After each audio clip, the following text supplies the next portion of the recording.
let's use what we've learned about conditional probability to introduce you to the law of total probability.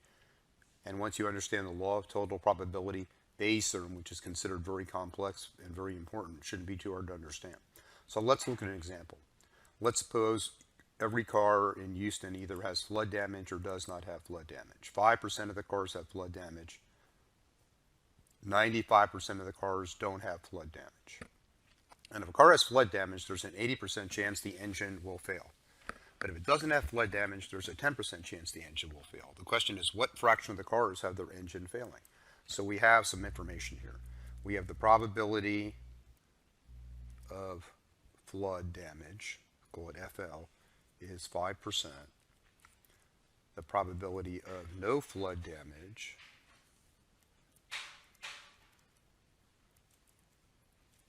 is 95%. And then we have some conditional probabilities.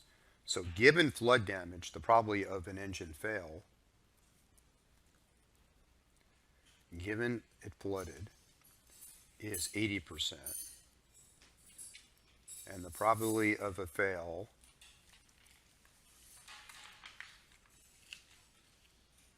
given no flood is 10%. Okay, so now how can a car fail, engine fail? Well, the probability of fail, there's two mutually exclusive ways it can fail. It can fail with flood, or it can fail with not flooding. And those are mutually exclusive. They can't occur together.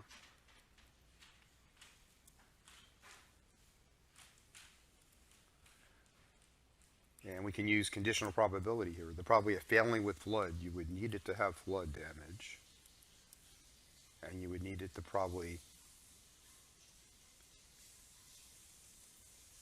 fail given flood. And the second term, you need it probably to have no flood damage.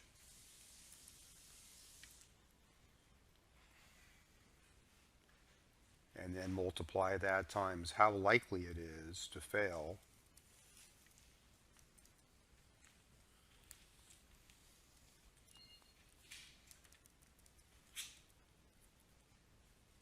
given no flood. So we can put the numbers in here. Probably a flood is 0.05. Fail given no flood is 0.8. The probability of no flood is 0.95. And we've got 0.1 times probably a fail given no flood. So that would be 0.05 times 0.8 plus 0.95 times 0.1. Okay, so there's a 13.5% chance the car fails. And if we wanted to, we could have what's called a contingency table where we basically figure out everything that can happen. If cars flood and fail, cars flood and don't fail, no flood and fail, no flood and not fail. So flood and fail would be what chance? We would need flood, which is 0.05, and then basically fail given, that would be this part.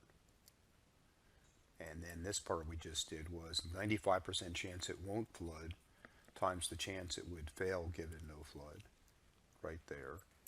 Now everything else we can just figure out by subtraction. 5% of the cars flood, this has to be 0.01. And 95% don't flood, this has to be 0.95 minus this number.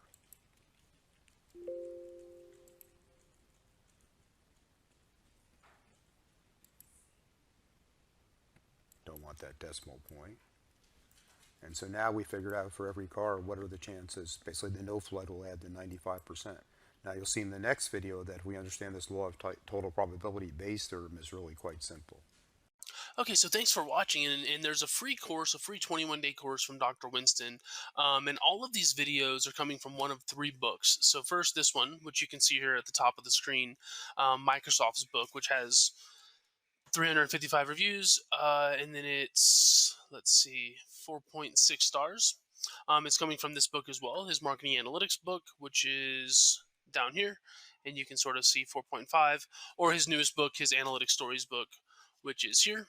And with that one, you can see it's 4 point something, or maybe even 5. I don't think it's 5. Yeah, 4.8.